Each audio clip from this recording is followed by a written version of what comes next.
Mas maawa ka sa tao pag hindi siya natuto sa buhay niya. Mas maawa ka sa future niya kung walang na-develop na skill sa kanya. Bilang sa anak mo, ganun yung gawin mo. Halimbawa, may gustong bilhin yung anak. Hindi agad binibili ng magulang. Ang ginagawa nila, o sige, if you wanna buy this or you sell this sa neighborhood. Ganun ako pinalaki ng ate ko. That's why I'm very, very grateful. Kasi wala na po akong parents. My mom and dad passed away when I was 3 years old. I was an orphan. Kaya nga, yung mga OFW na iniisip nila, paano yan? Broken family na kami. Baka yung anak ko magpariwara. Don't give them the chance na magpariwara sila kasi it's really in the mindset eh. Kung iisipin ko na broken family, walang mama, walang papa, sasabihin ko na, pwede naman ako magwalwal na lang dyan, magpariwara. Ba? Hindi.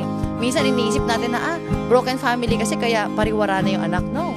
Ako nga, dalawa, wala eh. 'Di ba? Hindi lang isa. Yung iba, isa lang yung wala. Nag-abroad lang. Aba, grabe na ako makawalwal dito, 'di ba? Walwal to the max. So, hindi ganon. Kumbaga, it's really nasa utak mo. It's really nasa mind ng tao kung anong gagawin niya doon.